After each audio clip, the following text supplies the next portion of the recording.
Huitième jour de combat dans les rues de Khartoum au Soudan. Plusieurs dizaines de ressortissants européens et saoudiens ont été évacués. 17 immeubles ont été évacués à Belgorod après la découverte d'une bombe non explosée. À Moscou, la Russie expulse une vingtaine de diplomates allemands. La Grèce élira son parlement le 21 mai prochain. La campagne est marquée par plusieurs scandales et la collision de trains meurtrières du 28 février dernier.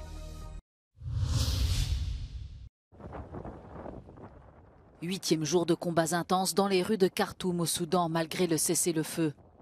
Abdel Fattah al-Burhan, dirigeant de facto du pays, s'est dit favorable à l'engagement de l'armée envers un gouvernement dirigé par des civils, alors même que ses troupes se battent toujours contre les miliciens des FSR.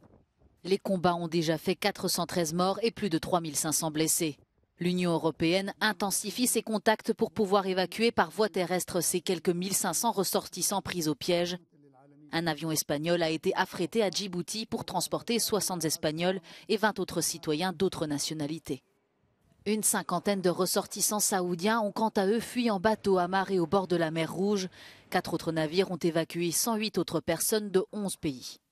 Les États-Unis et la Corée du Sud ont confirmé le déploiement de troupes sur place pour faciliter une éventuelle évacuation des civils et du personnel d'ambassade.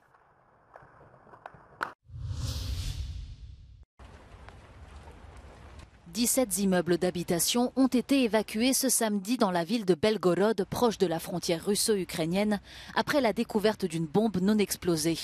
L'obus a été largué accidentellement jeudi par un avion de guerre russe qui pensait survoler le territoire ukrainien. Les habitants évacués ont pu rentrer chez eux après une vaste opération de sécurisation.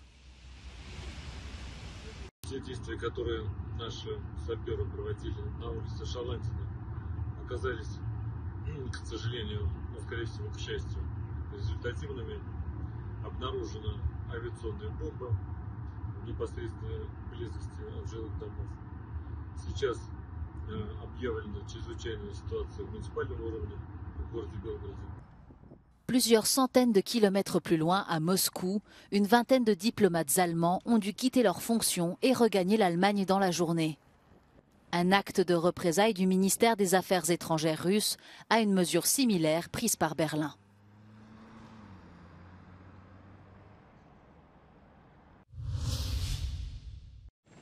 La campagne électorale a officiellement débuté en Grèce. Le Premier ministre Kyriakos Mitsotakis a rencontré la présidente Katerina Sakellaropoulou pour demander la dissolution du Parlement et la proclamation d'élections générales pour le 21 mai. Selon le chef du gouvernement, le pays a besoin d'une perspective claire sur son avenir. Ξέρω ότι παρά τα θετικά βήματα, οι μισθοί στη χώρα μας παραμένουν ακόμα χαμηλοί. Η δημόσια υγεία έχει ακόμα πληγές να γιατρευτούν. Το κράτος μας πρέπει να γίνει πιο αποτελεσματικό. Οι νέοι μας πρέπει να βρουν μεγαλύτερη φροντίδα. Αυτές ακριβώς θα είναι οι προτεραιότητές μας στη νέα μας θητεία. Βαδίζοντας λοιπόν προς εκλογές, σας κοιτώ στα μάτια και δηλώνω αισιόδοξος για το αύριο. Αρκεί να μείνουμε ενωμένοι, μακριά από τα ψέματα, τη λάσπη και τα άδεια συνθήματα που θα μας πολιορκήσουν ξανά. Une campagne d'ores et déjà marquée par les tensions et les scandales, un mois et demi après la collision de train qui a fait 57 morts. 4500 personnes ont manifesté ce samedi à Saïx dans le Tarn contre le projet de l'autoroute A69 reliant Toulouse à Castres. Les opposants dénoncent un projet qu'ils jugent contradictoire avec l'urgence climatique et réclament moins de voitures, moins de goudron. Plusieurs organisateurs du rassemblement, dont le collectif local La Voix est libre, Extinction Rebellion, la Confédération paysanne et les soulèvements de la terre, ont réclamé plus tôt l'arrêt immédiat du chantier.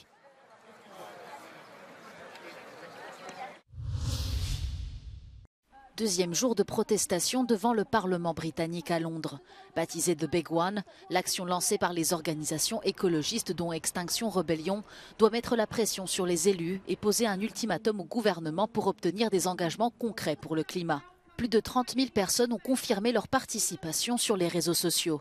Il s'agit de la première manifestation pacifique d'Extinction Rebellion qui avait annoncé le 1er janvier dernier l'arrêt de ses actions de désobéissance civile non violente. Si les ministres restent sourds à leurs demandes, Extinction Rebellion promet de revenir à ses racines.